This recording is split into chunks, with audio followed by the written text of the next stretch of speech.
এমন একটি অনাকাঙ্ক্ষিত পরিস্থিতির সৃষ্টি হয়েছে, যার ফলে একটা ভুল বোঝাবুঝির সৃষ্টি হয়েছে। এজন্য বাংলাদেশ নৌবাহিনী দুঃখ প্রকাশ করছে। হাতিয়াস্ত দ্বীপ কলেজের মাঠের কাছাকাছি বাংলাদেশ নৌবাহিনী ক্যাম্প অবস্থিত। তার নৌবাহিনী ক্যাম্পের পেছনে আজকে কিছু দুষ্কৃতিকারী, বিশেষ করে জমিজমার মামলা সংক্রান্ত কিছু দুষ্কৃতিকারী নিজেদের মধ্যে মারামারিতে লিপ্ত হয়। এই সময় যেহেতু নৌবাহিনী ক্যাম্প ওই রাস্তার সংলগ্ন, প্রাথমিকভাবে নৌ সদস্যরা ধারণা করে যে নৌবাহিনীর ক্যাম্পে আক্রমণ হচ্ছে। ফলশ্রুতিতে তাৎক্ষণিক নৌবাহিনীর সদস্যরা ওই স্থানে ছুটে যায় এবং দুষ্কৃতিকারীদেরকে ধরার জন্য ধাওয়া করে।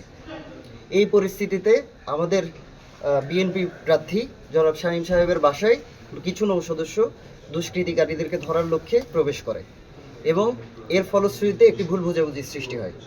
যেহেতু এই পরিস্থিতি এমন একটি অনাকাঙ্ক্ষিত পরিস্থিতির সৃষ্টি হয়েছে, যার ফলে একটা ভুল বোঝাবুঝির সৃষ্টি হয়েছে। এজন্য বাংলাদেশ নৌবাহিনী দুঃখ প্রকাশ করছে। আমরা বিশেষভাবে মনে করি যে এখানে যেসব রাজনৈতিক দল আছে, বিশেষ করে বাংলাদেশ জাতীয়তাবাদী দলের যে পদপ্রার্থী আছেন, তিনি পুরো সময় আমাদেরকে সহযোগিতা করেছেন।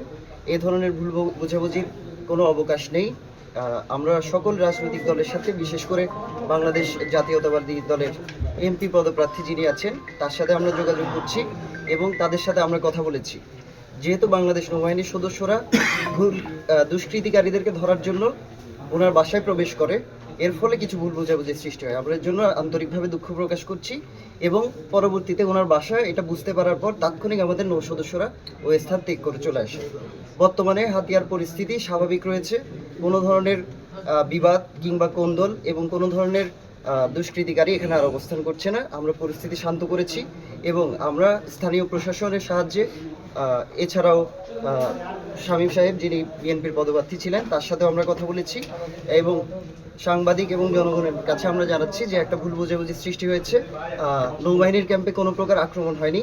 প্রাথমিকভাবে আমরা ধারণা করেছিলাম আক্রমণ হচ্ছে, পরবর্তীতে আমরা বুঝতে পেরেছি এখানে কিছু দুষ্কৃতিকারী নিজেদের মধ্যে বিবাদে লিপ্ত হওয়ার ফলে আমরা প্রাথমিকভাবে ভেবেছিলাম যে আমাদের ক্যাম্পে আক্রমণ হয়।